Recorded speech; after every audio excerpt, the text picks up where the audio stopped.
Karylle and Cass, what a privilege it is to get both of you today and have two different perspectives as to what's going on in the mortgage space. So why don't we start off with you, Karylle? What is your role in the company?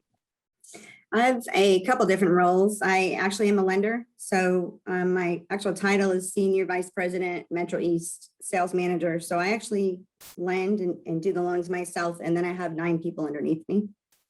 So you are a superhero. Okay, great. I try. It's been a rough year, but we're making it. Cass, you want to introduce yourself? Sure. My name is Cass Wolfenberger. I'm the president and CEO of Town and Country Bank Mortgage Services, which is a wholly owned division of Town and Country Bank based in Springfield, Illinois. Wonderful, wonderful. Well, I know you're excited to have Karylle join us and have this opportunity to hear from her as well. So tell me a little bit right now. We've gone through some of the most unprecedented times in the history of the world. And we've been chosen, if you will, to go through this challenging times. In the last 18 months, we've all learned something. I am curious from your perspective, what have you learned over that last 18 months? Me specifically, for being in the sales force and management, I mean, you've got to have extreme empathy. You've got to understand that everybody's coming from a different situation and a different background, and you never know what's going on with them. So, you know, people take things out on you and they're not happy, but you have to understand it's probably not you, it's their situation. So I've learned extreme empathy for all my customers and my loan officers. Wow. God bless you. What about you, Cass? Yeah, so, you know, in addition to empathy, you know, we've really tried to focus on, you know, a concept of loving on your people. So, you know, as we move people out to remote and our world changed a little bit, you know, our core values and our people really took front and center stage. So we really tried to put some attention towards that, of just, you know, making sure that, you know, we're providing the resources, we're providing the direction that people are looking for. Because you're right, it was a very strange environment for sure. So A lot of people struggle at home. It's not their thing. They're not used to it, being alone. Yeah, you know, that adjustment was interesting. At first, it was like, oh, this is a blessing. I can be home when my kids come home from school. And then it's become, now it's a little lonely. And I just read a survey that said 20% of people are really experiencing loneliness at home and working from that. What percentage of your workforce now is remote versus in the office? That's a Cass question. I can answer for myself, but overall, Cass? yeah, I would say we're back to about 90% of the people that are back in the office. Really, the ones that, you know, are eligible for remote. So that's one of the things that we did. You know, most companies did not have a remote, you know, work from home policy. So, you know, we had to work through those mechanics and figure that out and you know, apply it where it made sense. So, but at this point, we're, you know, probably about 90% back to the office.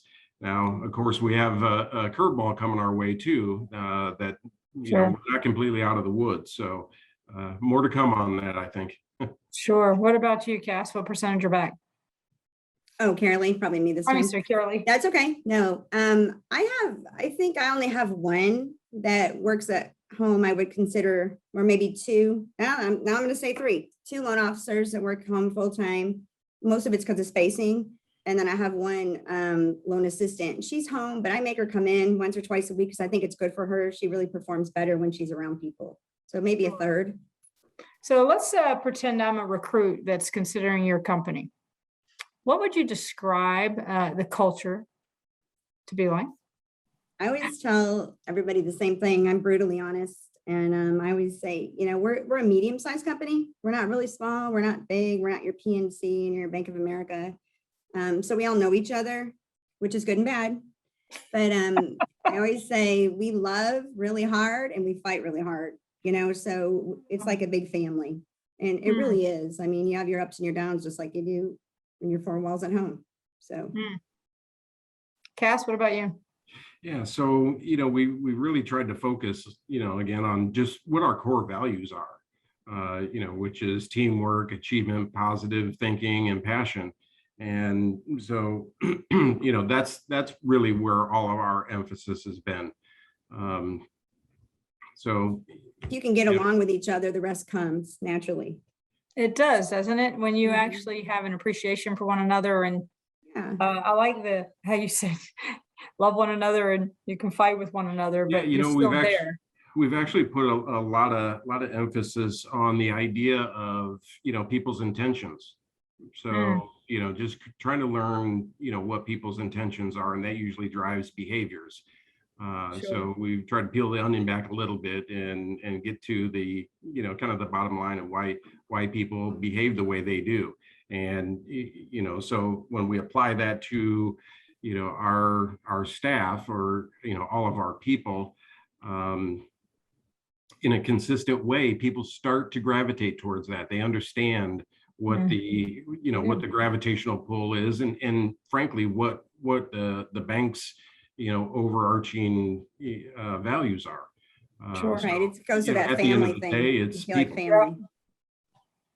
All right, so we've all gotten to a place in our careers and where you are right now, and I'm often asked, so I'm going to turn it over to you and ask the question I get asked is, if you could do one thing differently in your career, and you could go back and do something, what would it be? Me? We'll Okay. start with you, Karylle. Well, first of all, I would have picked a bigger city, so my average loan size was higher. To take Can to appreciate do that. 100 million on 700 loans is a lot of loans, Oh, it's a lot of loans. So if I could do something differently, I think I innately knew that relationship building and relationships were what made people in mortgage special. And it wasn't supposed to be transactional. I just knew that when I came in. So if I could do anything different, I think that I would have asked for the education earlier, because I was self-taught until I took one of your dinosaur classes. I was told I was in one of the top producers courses when I was with Regions. I was with them for 11 years, and that changed my life and changed my business. So if I could do anything differently, it would have been educated early on. Does that make sense? Because the industry lacks that.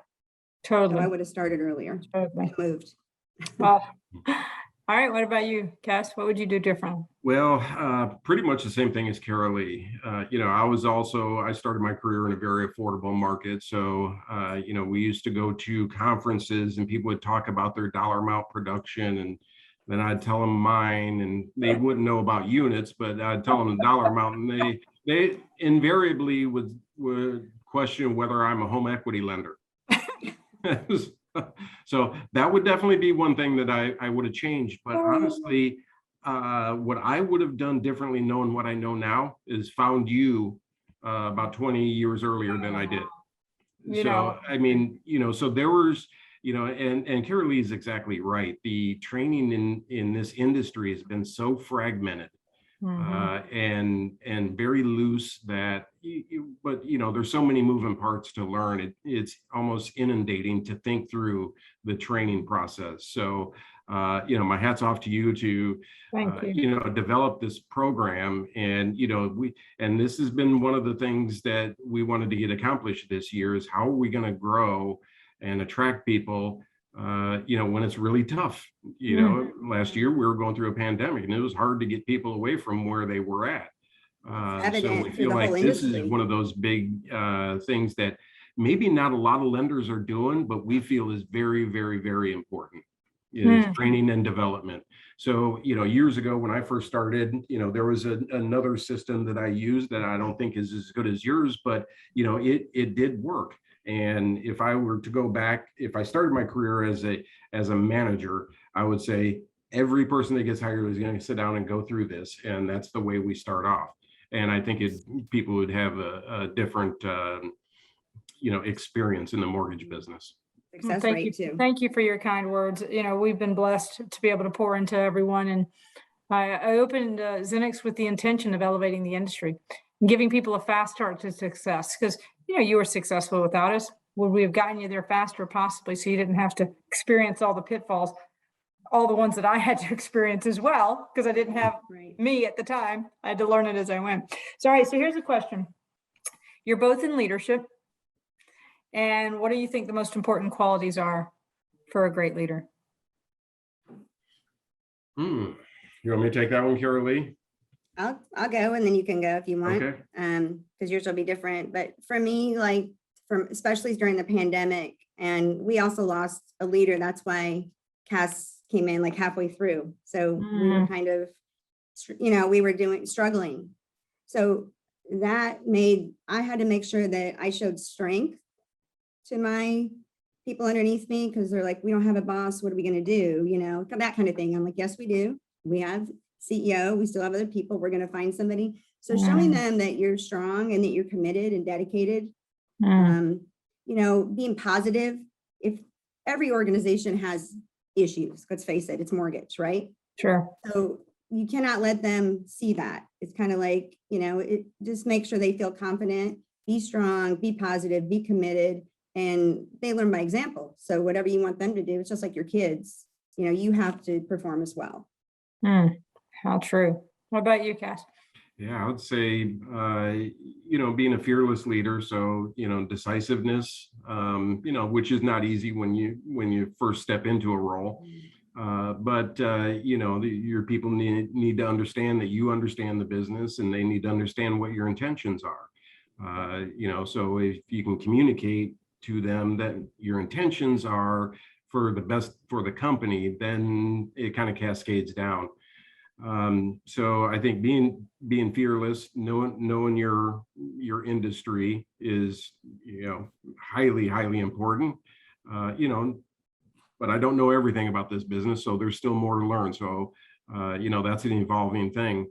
Certainly a positive attitude. We're going to run into obstacles every single day, and that's kind of how we approach it. That, none of these problems are going to go away. This is a continual series of problem solving is really what we do.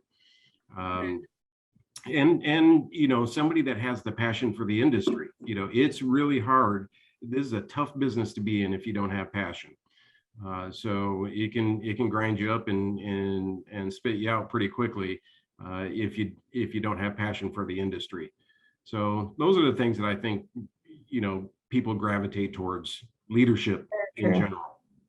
Yeah, I gotta say, Karylle, strength. They're looking for it, right? The person that's going to keep them positive and keep them hopeful when times are tough. So I love that. Love that. All right. So you've got salespeople today. This is going to be a good one for you. What's the one thing you wish they would do more of? And if anybody's listening in, there's a high probability that we're talking to them.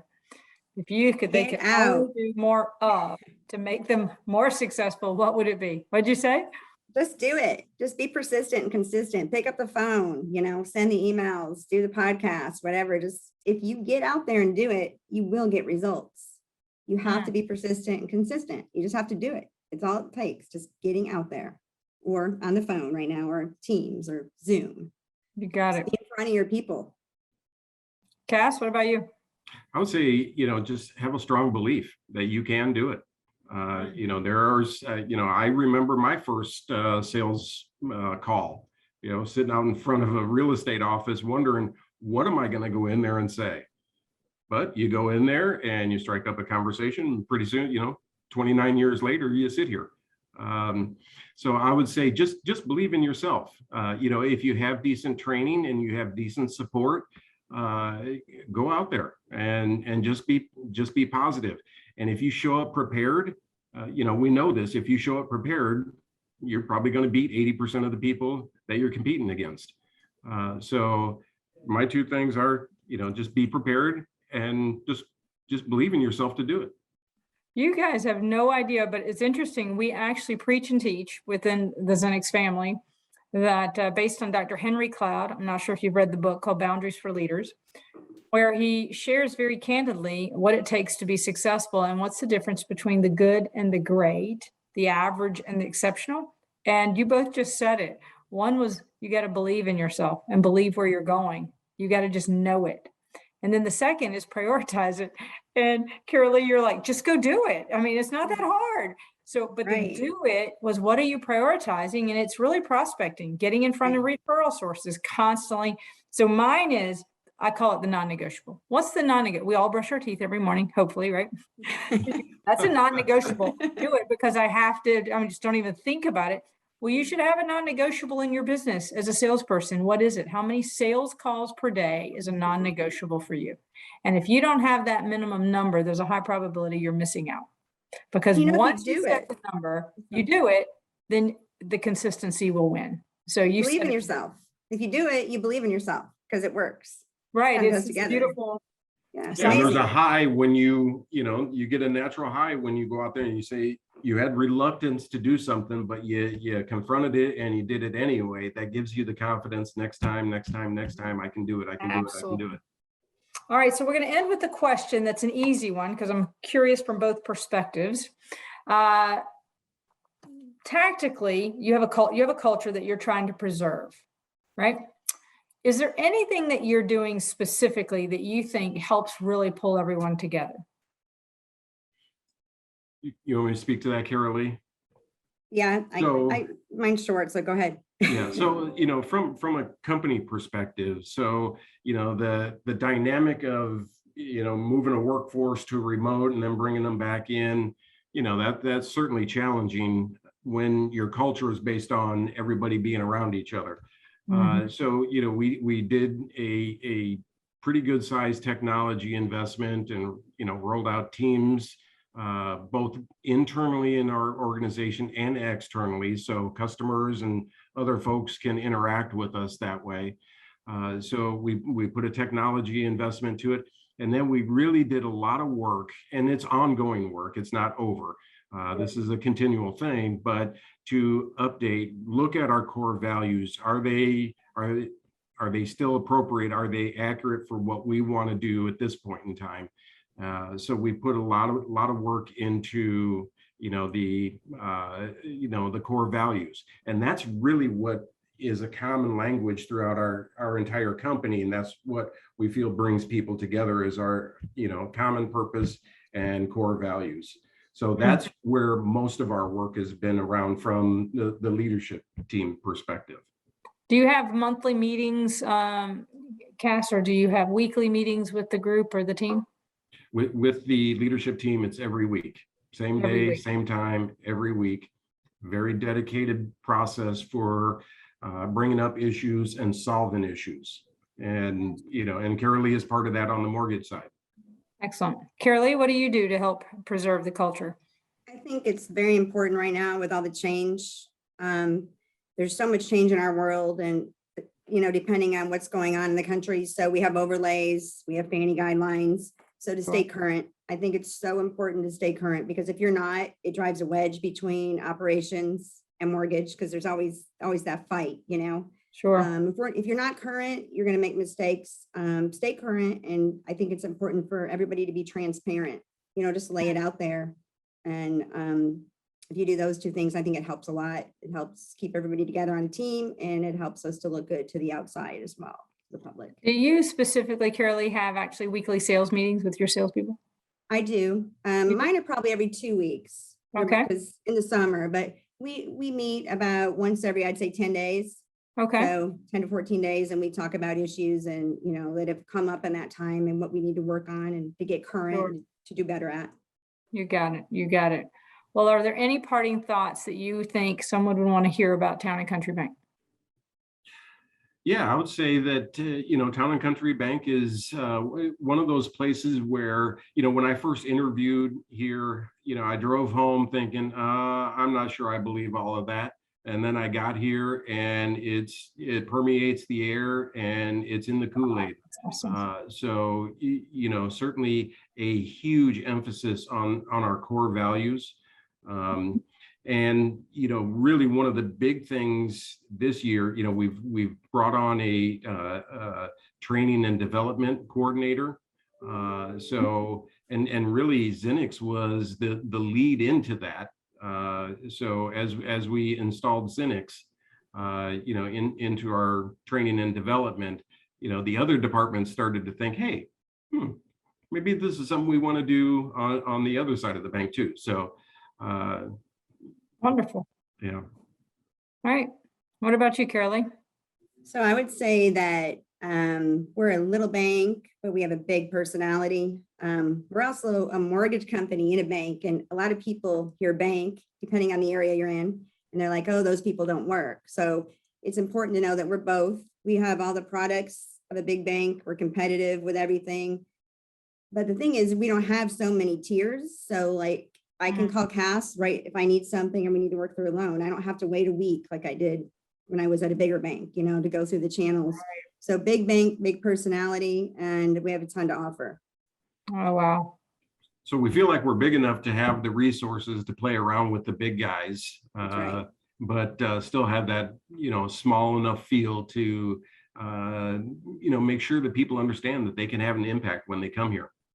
I love that. You know, we all exist to have an impact, whether that's why we intentionally got in. When you consider that people want to buy a home, get married, right, have children, we get to impact them in one of the biggest decisions they'll ever make financially, and a place where they're actually going to live. And if people can keep that at the center of what they do, and we get really paid well for it, but if you stay centered that the people are not files anymore, they're actually human beings that are going to live in a home, and they are sharing more intimate details about their life to a complete stranger. If you really stop, you know, been in this industry for over 30 plus years, if you can really let that resonate for a minute and consider the fact that not only are they undressing themselves, but they're living in a home that you help them with. And if you can remember that, life will be amazing for you in the mortgage space. But what a privilege it is to have a little bit of time with the two of you. I'd love to bring you back and find out, how'd you get where you are today? Who was that big mentor in your life? And anyway, I'd love to continue this if you guys are open to that later. Well, Absolutely. I'd be my privilege. Oh, well, God bless you guys. Have an amazing day, and I'm sure we'll talk soon. Thank you very much. You too. Thank you. Bye now.